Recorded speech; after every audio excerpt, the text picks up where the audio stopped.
What's up, everybody, and welcome to ITG Daily, the show that brings you the hottest in gaming news. I'm Drew Bosa. You can find me on Twitter at ArtisticGamer28, and that's the one, the only. It is Scott Savage. You can find him on Twitter at Savage. Scott, what's happening, buddy? Oh, we're having a little bit of a local good news turn. I was outside for hours yesterday. That feels good. I'm not going to tell everybody to go touch grass, but sometimes it is beneficial. It's just nice to see some of that snow go away. Right? Oh, yeah. Man, oh, man. But what you shouldn't go away is because you should be joining us live every day at 11 a.m. Eastern over on twitch.tv/theofficialITG, as well as YouTube at ITG Reviews. But if you can't join us live, hit us up later. InsideTheGame.ca, podcast services, and TV streaming networks around the globe. Scott, before we get to today's show, let's hear a word from our friends with Main Mission. It's the ultimate Easter egg, a streaming campaign like no other, a mission with the goal to change lives in real life. I challenge you to join me on the main mission, a charity stream campaign to raise funds for Covenant House. From March 7th to April 1st, we welcome everyone to join this fundraising mission to benefit youth who are homeless, trafficked, or at risk. The campaign will feature prizes, giveaways, and big surprises. And on April 2nd, we join forces with some of the biggest content creators and gamers to raise maximum funds. Help us change the game. Can we count you in?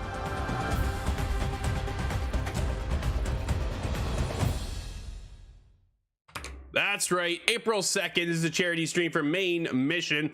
You can go there right now, help support a great cause, mainmission.ca. We'll be live 12 hours, Scott, starting at noon Eastern to 2 p.m. On April 2nd. That's where I was going with that. Scott, coming up on today's show, Bethesda gives us a look into the open world of freedom when it comes to the Starfield. We'll be getting into that one. Dude, the more I see about this game, the more I get pretty pumped. What are your thoughts, early thoughts on this one? Yeah, that's what's happening to me. I kind of let it fade away, but I'm reminded that it's coming. Every couple of weeks I see something and I go, okay. It's kind of like that Horizon Forbidden West thing where you see a little bit more and it's like, okay, just give me that game.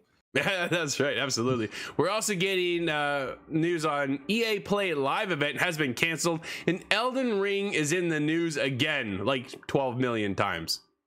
Well, let's talk about that too. Yeah, this time it's not a speed run. But I'm sure it'll just be a few days now. Oh man, we're down to what, 36 minutes now? Something crazy. Yeah, we're under. I think they're under. It was 30. It was like 28 minutes or 29 minutes in so many seconds. Like, it's just insane what people are pulling off. But Starfield developer Diary discusses the game's open world freedom. This comes from Marcus Stewart over at Game Informer. Bethesda released the second episode of its into the Starfield series. The developer diaries provide glimpses into the game's development with discussions and from the designers about the game, what it entails, with the sparkling concept of concept footage, gameplay, things like that. Scott, dude, I really like these kind of vignettes of opportunity to see how the game is made, what their thought process is all about, and stuff like that, right? It's kind of like they're hosting their own little mini interview in a sense. You know what I mean? Oh yeah, no, it's a little bit of an insight, and sometimes you get a little bit of information about why the motivation behind some of the world pieces. I think that's really cool to see. Absolutely. This second installment sees game director Todd Howard sit down with the design director.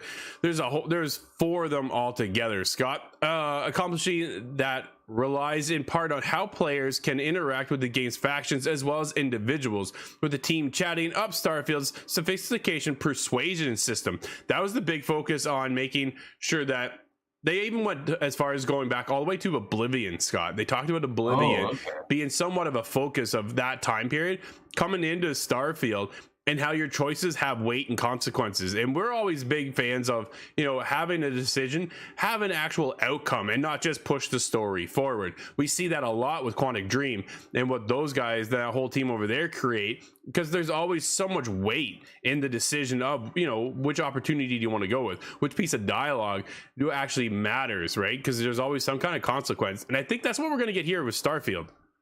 That's funny. You reminded me of that little meme that people say, video games make you a bad person, but then you hurt your own feelings talking to an NPC, like, oh, I have to be nice to these people. And it's interesting when a world gives you that kind of options, but it allows you to be a good guy or a bad guy. I usually struggle. I'm on the fence. I usually go bad guy, but just slightly. Oh man, yeah. I try. It's like real life. I never do. I always tend to go to the other side. I'm always on the good side. But they give you so many options here with different factions, and the solar system is kind of at your gameplay mechanic, really, and who you talk to and what factions you decide to go with. Dude, that's what I said. The more and more we get involved in this, Scott, the more I can't believe it's actually coming out this year. Yeah, really. That's a huge project. I wouldn't be terribly heartbroken if they did postpone into just early next year. Yeah. But I want to say that just early next year. Any further than that, and I will be upset a little bit. Do you think they're going to hit the release date? I want to believe so. Otherwise, I don't think they'd be letting out any sort of behind the scenes kind of developer talk.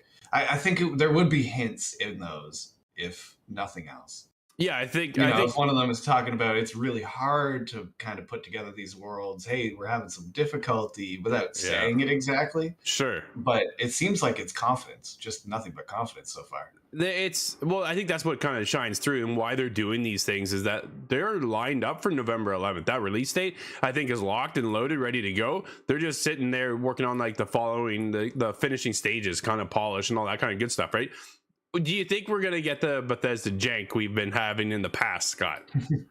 You know, I'm kind of hoping for the usual jank, but Uh, not too far. I I hope don't not, want to man. see character models stretch into the horizon, but there's so many different bugs that we've seen over the years. I would be very surprised if there was no issue. No, absolutely. I think this time around is gonna be a little bit different. They have a heavy focus on their character capture. Like, dude, everything looks so realistic. I think that's the big high push for them into this game with Bethesda is making sure that every NPC you talk to now looks believable. They're talking about how you're at this solar system, but yet it somehow still feels like somewhat grounded. I'm like, man, if you could pull Oh, that okay. off, like I'm really intrigued. I remember when everybody Yeah. announced it, like Nate went like through the roof because Nate's such a Bethesda fan, and I was like, man, I don't know, I'll believe it when I see it, kind of thing. It's not really my thing. You know, Bethesda games, not all of them really speak to me. You talk about Dishonored, we're in a whole other realm. However, like, you know, when you get into Skyrim and some of these other titles, Fallout, for example, it's just never really been my jam. So to see Starfield kind of pique my interest the way it has, definitely has it on my radar this year. And November I'm just 11th a isn't that little far away. I'm just a little bit worried. Anytime a developer now says we're focusing on the look of the characters, the face, the animations, I think of Mass Effect. Ooh, And yeah. then I think of Assassin's Creed. There, we've seen some funny no face kind Dude, of models. it's just the eyeballs on Assassin's Creed Unity. It's That is what so it was. crazy. It was a PC bug. Yeah, they have since obviously fixed that. But yeah, that was what an experience that was. That was weird. Dude, what? Memorable. Yeah, yeah. So yeah, they were able to fix that. What's not getting fixed though, Scott, is EA announces it won't hold EA Play Live event this year. Again, Wesley LeBlanc over at Game Informer. EA has revealed that it will not be holding its usual EA Play Live event this year, which is traditionally an event that the company uses to reveal new games and share more info about existing games, typically held during the summer. Scott, are you surprised by this at all? Well, not exactly, but I thought we were moving forward in a more opening way. So I was kind of expecting them to come back, but I Yeah. suppose large cons maybe still another year out. That's fair. The news comes by It's way hard. of IGN, which reports that rather than hosting an EA Play Live event like in previous summers, the publisher will instead reveal more about its projects, quote, when the time is right for each of them, end quote. Here's what an EA representative told IGN in a statement sent to the publication. Quote, we love EA Play Live as it's our way of connecting with our players and sharing what's new with all of you. However, this year, things aren't lining up to show you everything on one date. We have exciting things happening in our world-class studios, Scott, this year. We'll reveal much more about these projects when the time is right for each of them. We look forward to spending time with you throughout the year, end quote. Dude, I think after the disastrous launch of Battlefield 2042, they've gone back to the drawing board to make sure, okay, anything pushing forward now, we need to nail and have a statement to say, you know, this is going to be solid. We can't, you know, have this bug here, a bug there, or just make sure, because, dude, honestly, right now, the perception of EA, right, coming off of Anthem and Mass Effect, Oh, and trying yeah. to, right? So you're trying to build this momentum back up to make it where you're a showpiece developer once again. And we've had so much disappointment coming out of EA as of late that things just aren't really working out for them. And Oh, I'm was that? curious to see if they actually have a lineup because they obviously canceled this, so they don't have much to show right now. Yeah, well, was it Shane that was talking to us about Madden and how it was just Yeah, kind of it fell apart the initially, and absolutely. that was a huge disappointment there. If they, if they fumble the ball, funny enough, if they do that in their latest FIFA game or such, then Yeah, that's just a disaster for the company on a magnitude even bigger than Battlefield. So I absolutely. do kind of understand this. They really do have to be careful, and that's developers all across the board, publishers. You have to be careful with your announcements, what you release, Yep. reveal. because you don't want to just cause disappointment. So No. as strange as it is or disappointing to lose that one live event, which I do enjoy, Yeah. at least it's not like everything's disappearing. They're not going on hiatus for a year. Although there's some that would argue that would be a good idea. But Well, yeah. Dude, I'm okay to see, because maybe one of the development teams will put together a more focused EA Play type event on their specific sport.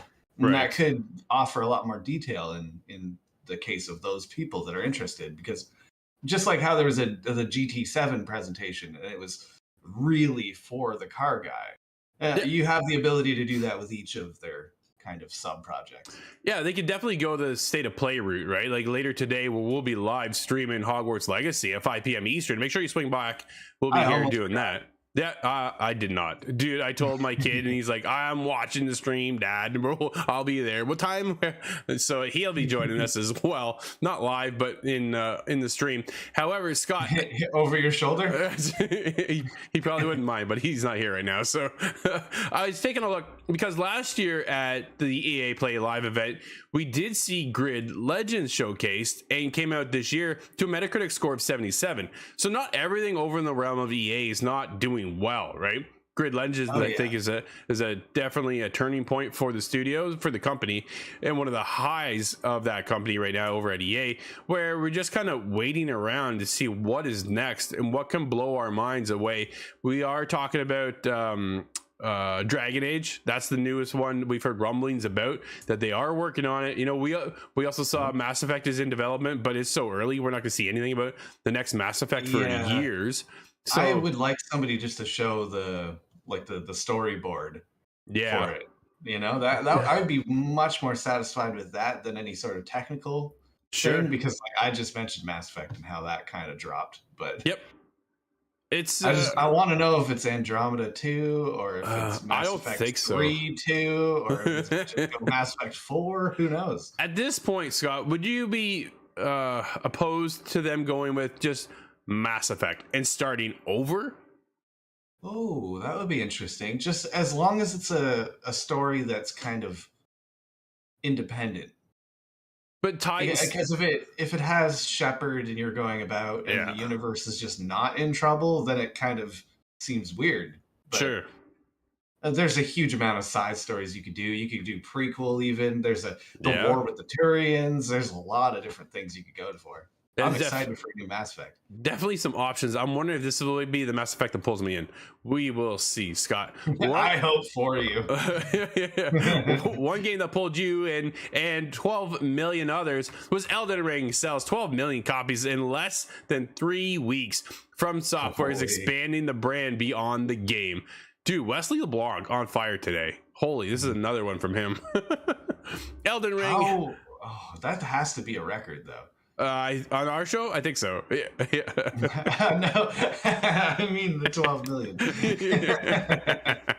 Yeah, I don't know, actually. It might be. Elden Ring has been out for just 20 days, and already it's sold a mediocre 12 million copies, making it the best-selling From Software Soulsborne game yet. Comparatively, Dark Souls 3 took a couple of months to sell 3 million copies, and even years later, as of 2020, it has sold 10 million copies. The Elden Ring surpassed Dark Souls 3 sales as of 2020 in less than 3 weeks. Is quite the feat. Scott, this is no big surprise, dude. It's taken the world by storm. I'm not shocked to see this.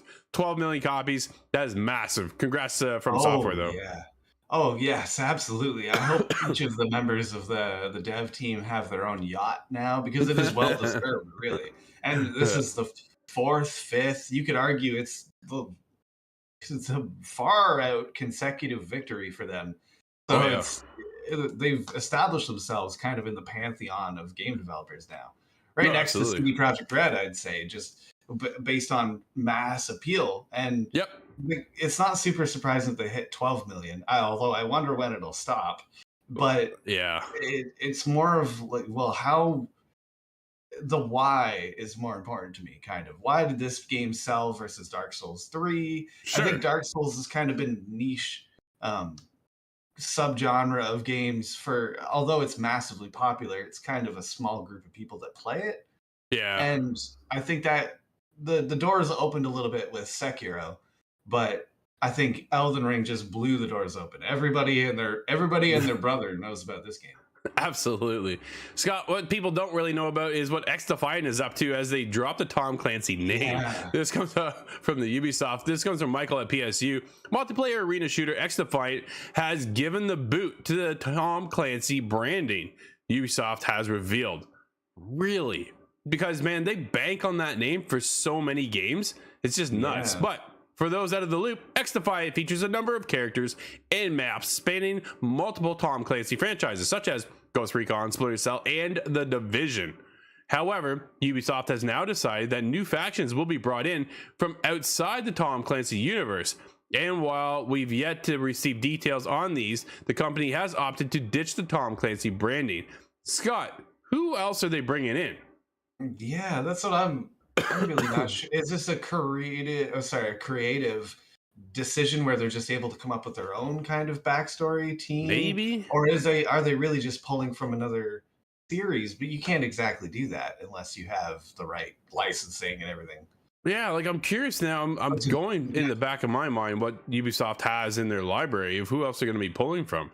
Or are they making deals with other companies, right? Are they other companies they've maybe mingled with in the past? But exactly nothing strong comes to mind, really. No, nothing. And instantly I went to Assassin's Creed and going, I don't see that one working. But Abstergo shows up. Well, yeah, you never know, man. It wouldn't be impossible, but no. They did have that mobile game too, right? Where they brought in a bunch of Ubisoft characters and stuff like that. But it wasn't. I don't know. When it comes to this one, we all saw it and went, really? You took a bunch of third-person games and moved them into first-person shooters. Weird, right? It was just a weird aspect, different approach than what we were used to playing from Ubisoft. So I'm curious to see what other factions they're talking about here with the game. I'm scratching the back of my mind right now for a Ubisoft title that isn't already in that shooter atmosphere that would fit into X Defiant. The fact that they've had to drop the Tom Clancy name, I'm kind of thinking they branched out. I wonder who else they're going to bring in. Like, who have they partnered with now that's not just Ubisoft to bring in another shooter? Or something that just does not normally fit. It's not allowed in the Clancy-verse. Such as aliens or something.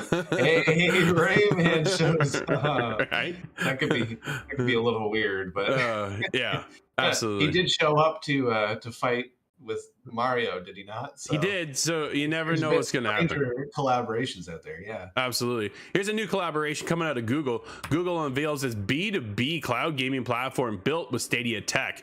Comes from Chris Holt over at Forbes. Google had plenty of news about Stadia, the consumer-facing aspect of its cloud gaming products, as it at its Google for Games Developer Summit. On the flip side to all of that, the white label platform Google's been working on, a way for other companies to license the game streaming tech that powers Stadia. Dude, this is an interesting little spin here, what Google's up to.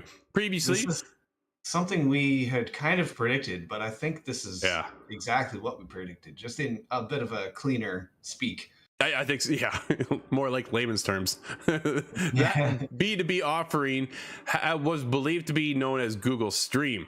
Google has now confirmed more details about the offering, including its name. It's now called Immersive Stream for Games, which doesn't exactly roll off your tongue very well, does it, Scott? No, Google Stream would have been way better. Just saying. The Stadia team built it with help for the folks at Google Cloud. The company says the service will allow companies to run their own game trials, let users play full games, offer subscription bundles, or have a full storefront.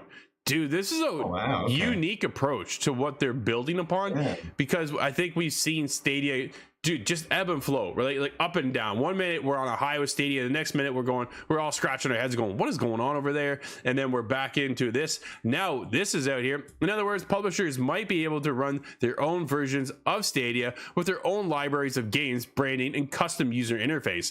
Quote, the Google for Games Developer Summit is designed to support studios of every size with tools and innovation from teams across Google. The core features we're talking about today are benefiting both the developer journey and the player experience for immersive stream for games. Customer, man, that is such a weird title, Scott. Including Stadia. It's a unique partnership opportunity, I think, for developers to get in there and kind of, you want to bring your own games over. You can create your own kind of like Epic Game Store in a sense. Like, you know what I mean? That's what I'm thinking. It takes that kind of ability out of the hands of only Epic, only. Yeah, I guess there's Origin, there's Steam, there's a bunch of other kind of ones that have popped up. But yeah, sure. I think that requires a lot of the revenue share from those games, and I'm sure this has a cost to it as well. Google's not going to give this away, but it provides more options. It allows for more competition to happen in kind of a smaller scale when it comes to these indie developers. Maybe it's something that, Steam's just not interested in picking up, but you can work through Google to establish your own thing with your own market of backers, perhaps, or crowdfunding kind of things that happen. There's a lot more options that come with this, but we've talked about Stadia and what is Google doing. It was this all for naught. Yeah. But, well, maybe they just couldn't take advantage of the situation, their own technology. They're held up with red tape or something, but this allows them to make the most of it. Absolutely. I'm definitely, this is what we do, so we'll be following closely. But I mean, it's really kind of piqued my interest to see, if a publisher like Square Enix comes over and just builds their own storefront for Stadia and other platforms, like, man, like, really, right? That's the opportunity now that this kind of showcases. And I'm really curious. But Scott, we're getting close to the end of the show. We do have a game announcement for today. What do we have? Yes, I believe this one is announced straight for you. We have Moss 2 on March 31st, which is exactly 2 weeks from today. You'll be able to reunite with Quill in Moss Book 2 as the next game in the franchise. Book 2 builds on the story you started with Quill in the original Moss. In this continuation of the journey, the stakes are higher than ever as Quill works to save the world of Moss. I thought it was from Moss. And the merciless rule of the arcane. You told me about Moss, and well, you really sold me on the game. Dude, the game is awesome. It came initially to PlayStation VR. It is also on Oculus, if you have the opportunity to pick it up over there. If you don't have PlayStation VR, I'll be getting this one hopefully for PlayStation VR again. And you gotta dust that thing off. I do have to dust it off. It's been a while. But we also have a couple releases for today. Scott, what do we have, buddy? We have Anno Mutationem. I'm very curious as to what that is. That's on PlayStation 4 and PC. We have Monster Energy Supercross 5. I believe you might have some words about that one in the next week's episode. I do. You see me shake my head? I'll give you a quick little insight. The AI is all over that flipping place, man. 1 minute I'm at first, next minute I'm almost in last. I'm like, I don't get it. Yeah. No, it's okay. You get a bike and I'll teach you how to ride. Fair. That's fair. That is on PlayStation 4, 5, Xbox One, X, S, and PC. We have Persona 4 Arena Ultimax on PlayStation 4, Switch, and PC. I really want that on Switch. We have Shredders on Xbox Series X, S, and PC. And I believe that one's on Game Pass right now. Yes, it is.